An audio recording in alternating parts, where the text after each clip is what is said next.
Bom dia, meninos. Hoje continuamos no século XVII e no século XVIII e vamos falar do Iluminismo. Ou seja, se nós até agora estivemos a falar de economia, política, sociedade e a caracterizar este período do século XVII e XVIII sob esses pontos, portanto, económico, social e político, hoje vamos falar da cultura. E vamos começar a aula pela visualização de um filme. Nos séculos XV e XVI, ao mesmo tempo que descobria o mundo, o homem europeu começou a descobrir-se a si próprio. Desenvolvem-se novos valores e uma nova visão do mundo em que o homem é visto como centro do universo enquanto ser dotado de inteligência ou razão. Fazendo da razão e da experiência as suas ferramentas de trabalho, os humanistas do Renascimento procuravam um conhecimento mais alargado do homem e da natureza. O racionalismo e o espírito crítico afirmam-se em várias áreas, a que não escapa a esfera religiosa, dando origem ao movimento das reformas protestantes. A reação da Igreja Católica não se fez esperar e a Inquisição persegue violentamente todos os que eram considerados inimigos da fé, que atentavam contra os dogmas das Escrituras ou contra as verdades estabelecidas.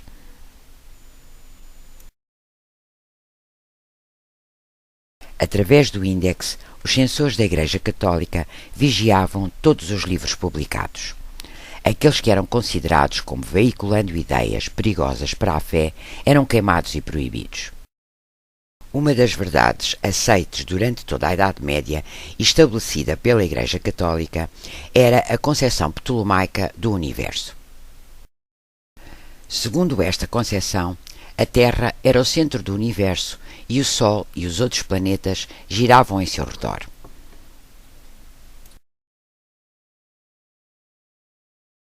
Em 1543, no ano da sua morte, Nicolau Copérnico publica o livro da Revolução de Esferas Celestes, onde defende que o Sol está fixo e a Terra é que se move.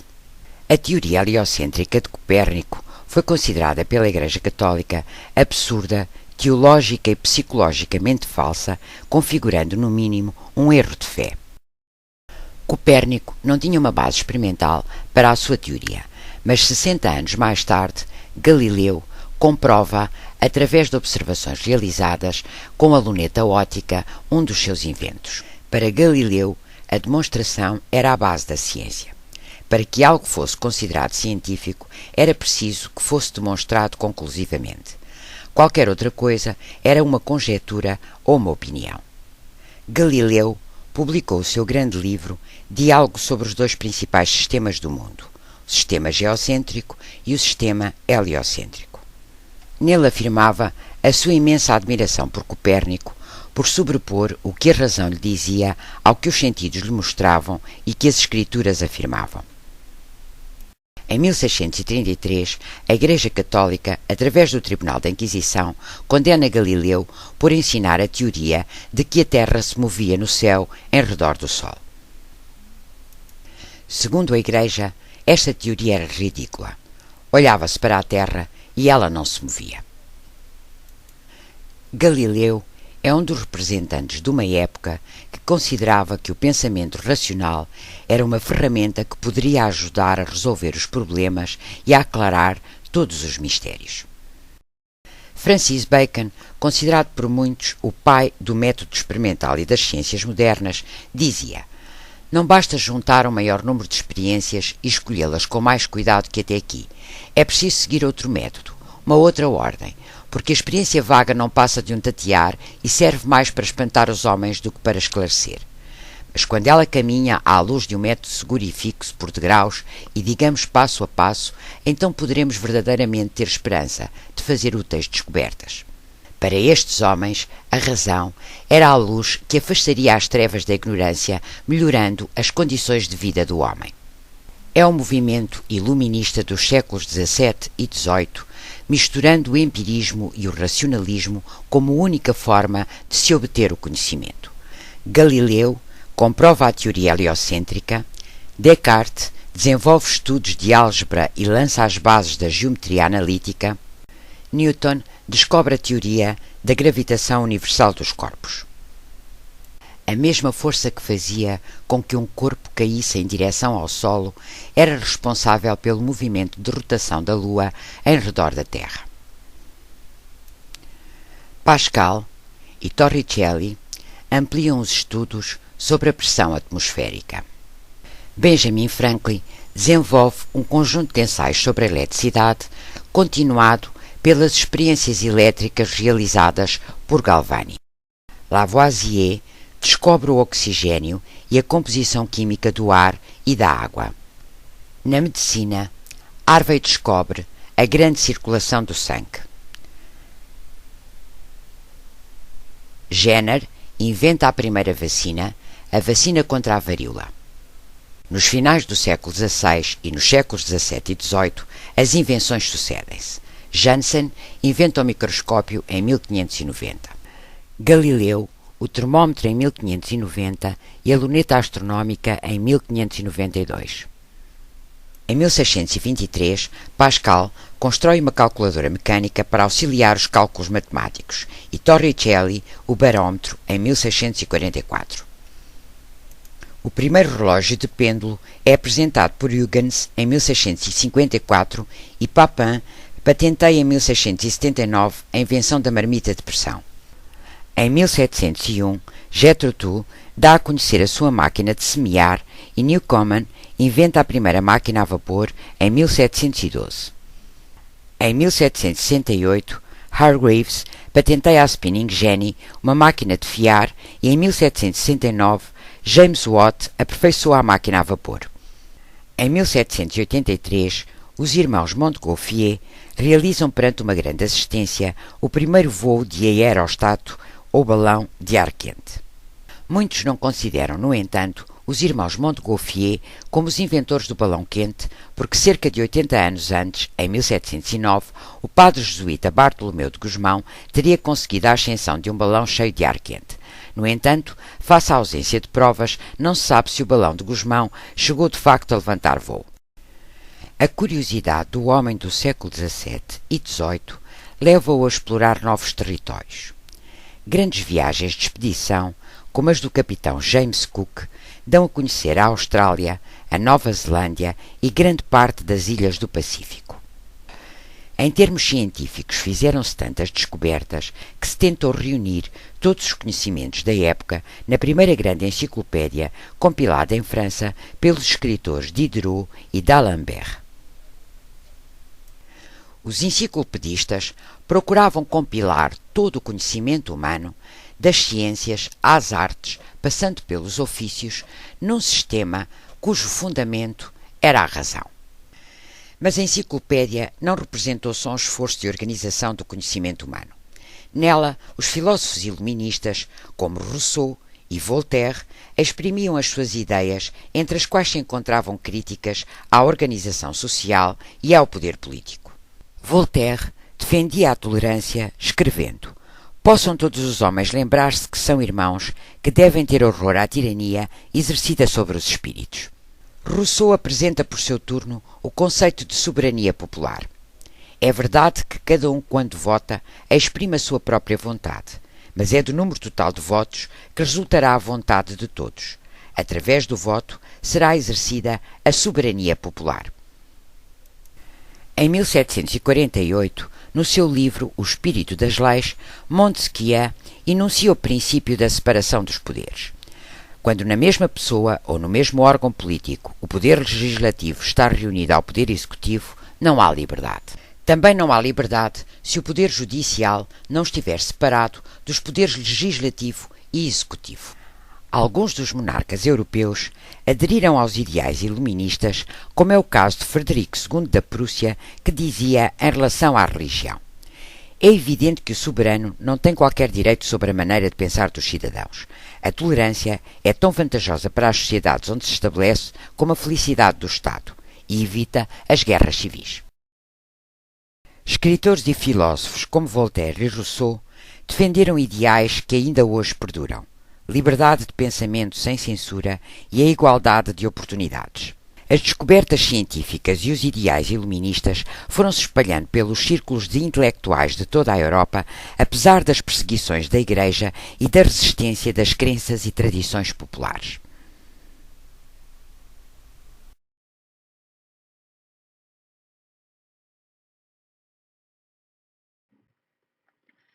Ora bem, é claro que vamos agora sistematizar tudo aquilo que vocês viram no filme, até porque no final da aula tenho que conseguir responder a estas perguntas. Como nasceu e se define o método científico, quais as grandes descobertas científicas que levaram à Revolução Científica dos séculos XVII e XVIII e quais os inventos técnicos que permitiram estes avanços científicos. O que foi o iluminismo e o que defendia, quais os principais filósofos iluministas e os princípios que eles defendiam e como é que se difundiram, ou seja, espalharam as ideias iluministas. As páginas a estudar são da 115 à 125, portanto, é bom que tenham o manual à mão e que o abram na página 115.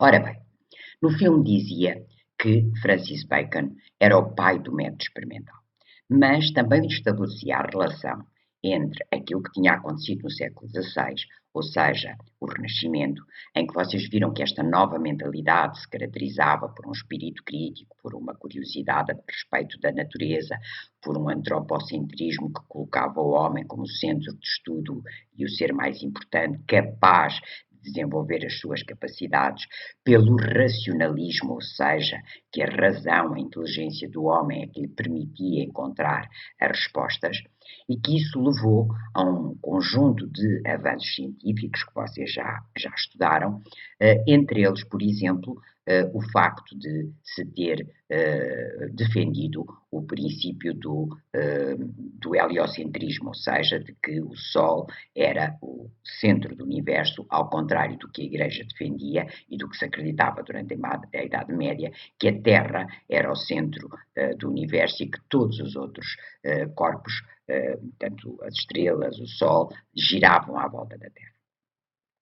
E vocês viram no filme que o Copérnico, que foi quem defendeu esta teoria, foi inclusivamente perseguido pela Igreja Católica.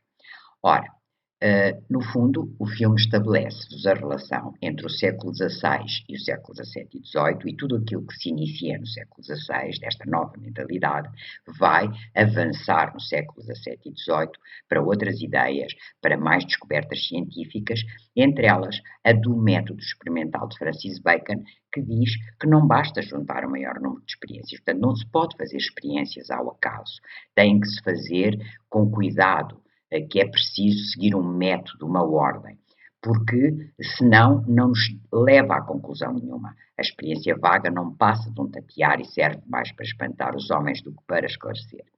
E só se tiver um método seguro, quando ela caminha à luz de um método seguro, por degraus, ou seja, por etapas, passo a passo, então é que poderemos verdadeiramente ter descobertas, ou seja, fazer leis científicas. Ora, isto não é nada de novo, com certeza que já nas aulas de Físico-Química e de Ciências falaram disto, e cá temos então o método experimental. É um sistema organizado de estudo que permite uma aplicação rigorosa dos dados em análise e que parte primeiro da observação, atenção, porque pode ser observação da natureza, eu olho e vejo que há trovoada, por exemplo, formular uma hipótese, ou seja, o que é que poderia, naquilo que eu penso que é que poderia explicar esse fenómeno, ou seja, a trovoada, uma terceira fase de experimentação e só finalmente, depois de várias experiências segundo este método, é que se pode chegar a uma conclusão e estabelecer uma lei científica. E isto vai fazer com que várias ciências avancem imenso e vocês viram aqui alguns nomes que conhecem muito bem, quer da matemática, quer da física, quer das ciências naturais, como por exemplo o caso do Descartes, que é alguém que vocês estudam na álgebra e que vai desenvolver vários estudos sobre a geometria analítica e sobre a álgebra. Finalmente, na astronomia, que estávamos a falar do Copérnico e da teoria heliocêntrica. Atenção que o Copérnico chegou a estas conclusões unicamente por cálculos matemáticos e por utilização do raciocínio, não teve maneira de comprovar. A comprovação desta teoria só surge com o Galileu, porque ele inventa a luneta astronómica e, portanto, permite, de facto, comprovar a teoria. Teoria de Galileu, a teoria heliocêntrica, de Galileu, de Copérnico e depois de Galileu, que vai ser avançada ainda mais com Newton, vocês também é um nome que vocês conhecem, que vai descobrir a teoria da gravitação universal dos corpos, aquela história que se costuma contar, que ele estava sentado por baixo de uma macieira e uma maçã lhe caiu em cima, e em que ele chegou à conclusão de que a Terra tem um corpo gravitacional e a mesma força que é responsável pela queda dos corpos para a Terra é também aquela que faz com que a Lua rode, gire à volta do Sol. Outros avanços grandes que aconteceram foram na física. E na física, mais uma vez, tem aqui um nome conhecido, Pascal, pelo menos.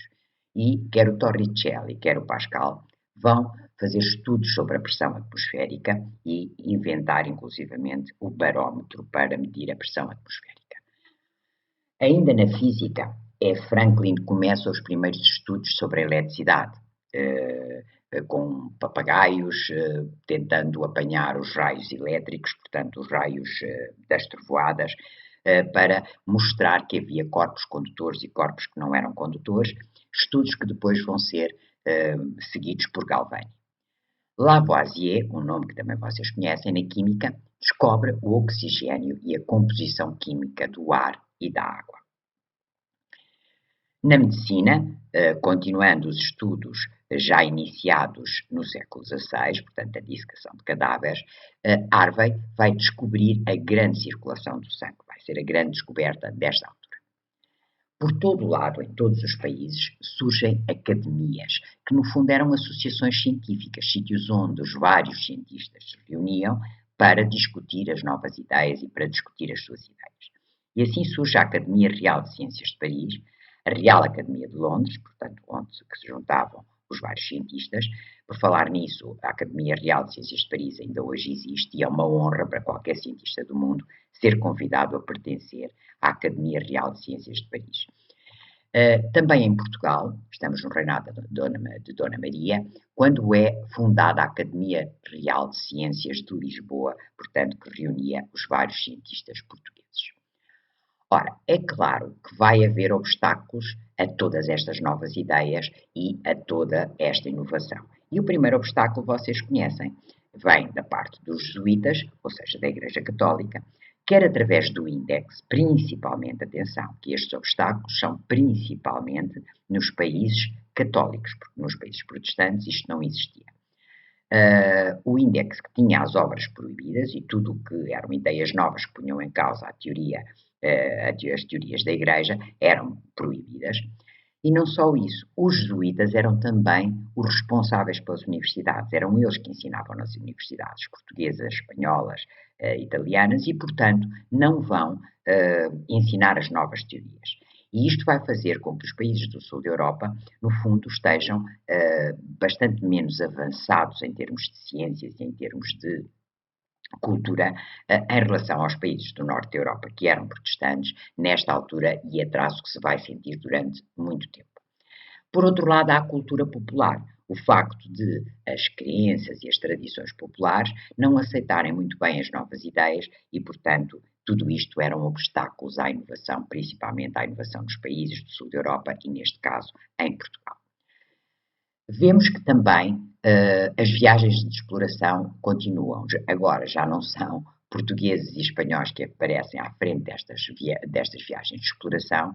Um dos homens que se vai destacar é um inglês, o capitão James Cook, que vai navegar, aliás, reparem no mapa e na quantidade de viagens que ele fez e que trazem ao conhecimento da Europa a Austrália, a Nova Zelândia e as ilhas do Pacífico. Viram que todos os conhecimentos os cientistas tentaram organizar todos esses conhecimentos numa obra só, na enciclopédia. Nasce a enciclopédia, o movimento enciclopedista, liderado por Diderot e d'Alembert, onde se procurava pôr todo o conhecimento humano. E também colaboravam com a enciclopédia os filósofos. E é evidente que o princípio que estava por trás está aqui bem defendido neste texto do Condorcet. A espécie humana deve melhorar, quer por novas descobertas nas ciências e nas artes, quer por progressos nos princípios de conduta e de moral prática, quer, enfim, pelo aperfeiçoamento real das faculdades intelectuais, morais e físicas. Reparem, uma ideia que já tinha nascido no século XVI, quando se dizia que todos os homens tinham capacidades e a obrigação de as melhorar e de as desenvolver.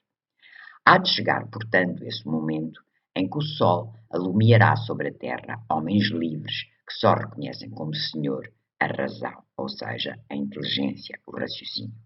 E é daqui que vem a palavra iluminismo. Portanto, iluminismo, iluminar, considerava-se que a razão, o raciocínio, a inteligência eram a luz que iriam iluminar o futuro dos homens e trazer aos homens o progresso. Portanto, é, no fundo, uma mentalidade com uma crença absoluta na razão, na inteligência, no progresso, e que isto só se conseguia se toda a gente tivesse acesso à educação. E com isso conseguir-se-iam melhores condições de vida, se todas as pessoas fossem mais cultas, mais educadas, e levaria a uma conquista da liberdade, da tolerância e da igualdade perante a lei. Ora bem, nesta altura, como vocês estudaram, séculos XVII e XVIII, os reis tinham poder absoluto e explicavam que esse poder vinha de Deus e que o rei governava em nome de Deus. E, portanto, no fundo, alguns dos reis, e nós vimos o exemplo do Marquês de Pombal, que não era o rei, mas era o ministro de Dom José, e, portanto, do próprio Dom José, começam a defender o despotismo esclarecido. Dizem, sim senhor, o rei tem poder absoluto, mas o rei tem poder absoluto porque ele é que sabe o que é melhor para o povo e ele vai fazer com que todo o país, todo o povo, tenha acesso a esse progresso e a esse desenvolvimento. Foi caso também do Frederico II da Prússia, que vimos no filme, um rei que tinha poder absoluto, mas que considerava que as opiniões, e portanto existem poucos países em que os cidadãos têm as mesmas opiniões sobre as religiões, a religião. A questão põe-se do seguinte modo: é preciso que todos os cidadãos pensem da mesma maneira? Não se esqueçam que desde o século XVI que a Europa está dividida entre católicos e protestantes. Que em muitos dos países existem protestantes, continuam a existir católicos, e em muitos países católicos também há alguns protestantes. E, portanto, o rei questiona-se e pergunta ainda, ou pode-se permitir que cada um pense livremente? É evidente que o soberano não tem qualquer direito sobre a maneira de pensar dos cidadãos. A tolerância é tão vantajosa para as sociedades onde se estabelece como a felicidade do Estado e evita as guerras civis. Porque havia em muitos países perseguições, nos países protestantes, perseguições aos católicos, nos países católicos nós já vimos, através da Inquisição, perseguições a todos os que se opunham à religião católica. Portanto, este é um exemplo de um rei que tem poder absoluto, mas que é defensor do despotismo esclarecido. Ou seja, eu tenho poder absoluto sim, mas governo para bem do povo, ou digo que governo para bem do povo e tendo em conta o progresso. Na enciclopédia aparecem então todo um conjunto de filósofos que vão pôr em questão, utilizando o seu espírito crítico, vão pôr em questão a sociedade que se vivia, que, como vocês viram, era uma sociedade dividida em ordens, em que duas das ordens eram privilegiadas e uma das ordens, que era o povo ou terceiro Estado, não tinha qualquer poder, privilégio. E em que o rei governava com poder absoluto. E, portanto, vão aparecer filósofos que criticam esta organização política e que criticam esta organização social. É o caso do Jean-Jacques Rousseau, que diz: é verdade que cada um, quando vota, exprime a sua própria vontade, mas é do número total dos votos que resultará a vontade de todos. Através do voto será exercida a soberania popular. A palavra soberania quer dizer poder. E, portanto, para Rousseau, o poder não era do rei. O poder era do povo.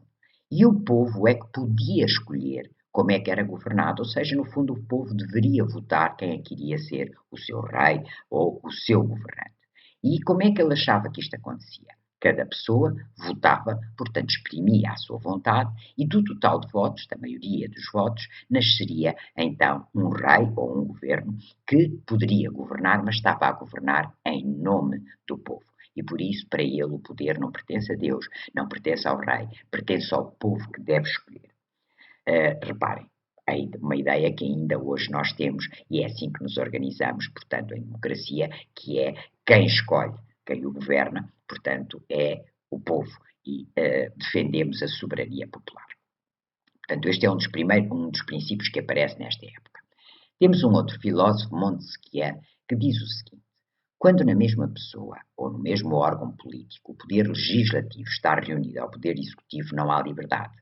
Também não há liberdade se o poder judicial não estiver separado dos poderes legislativo e executivo.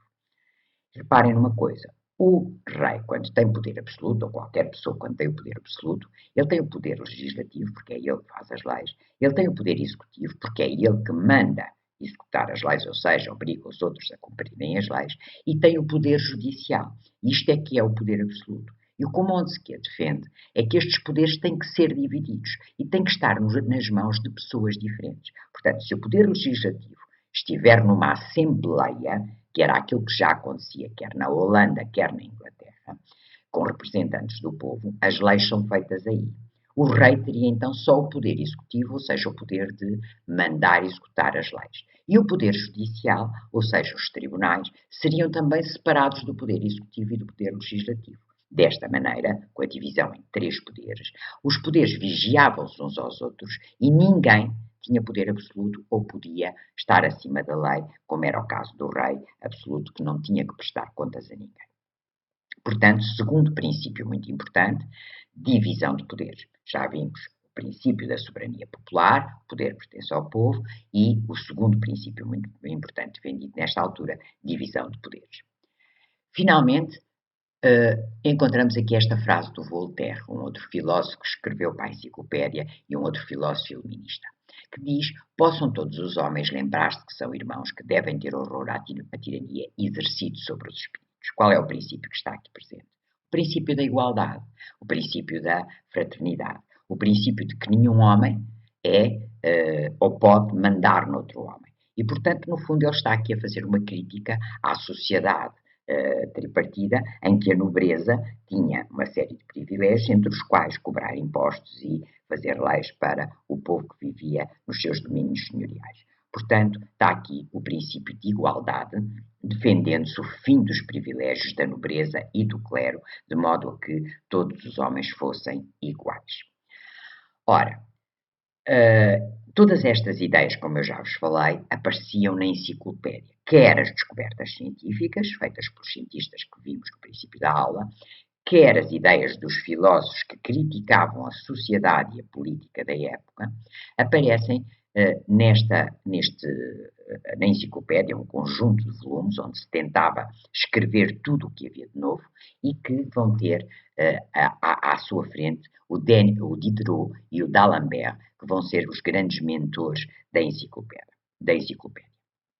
E que, no fundo, ao escreverem estas obras, não se esqueçam que a imprensa também já foi inventada no século XVI, vão fazer com que estas novas ideias cheguem a todo lado e possam ser lidas por pessoas de todos os países. Mas há outros meios de difusão do iluminismo, ou seja, de espalhar as novas ideias. As academias, que já vimos para trás, porque eram sítios em que os cientistas se encontravam e discutiam as descobertas de cada um, a própria enciclopédia, e tal como nós vimos também para o século XVI, os salões e os cafés, onde as pessoas se encontravam e podiam discutir as novas ideias. Em Portugal, há iluministas, ou o facto de haver o índex primeiro e depois a Real Mesa Censória do Marquês de Pombal faz com que as novas ideias não possam entrar. Aliás, as próprias universidades, como nós vimos, estavam nas mãos dos jesuítas, eram eles os professores e, portanto, não ensinavam as novas ideias. Mas, na verdade, as novas ideias entram em Portugal e entram por influência dos estrangeirados. Parem na palavra. eram pessoas que tinham estudado no estrangeiro e que traziam para Portugal, ou tinham estado no estrangeiro, e traziam para Portugal as novas ideias. São eles dois exemplos, o Ribeiro Sanches e o Padre Luís de Verney. E reparem nos livros que eles escreveram. A educação da mocidade, neste caso, o verdadeiro método de ensinar, neste caso. Portanto, eles traziam esta ideia, que é uma ideia iluminista, de que para que as sociedades tivessem progresso, as pessoas deviam todas ter o direito a estudar e serem esclarecidas pela luz da razão, ou seja, pelas novas descobertas, pela inteligência, pelo raciocínio. Finalmente, o próprio Marquês de Pombal é um estrangeirado.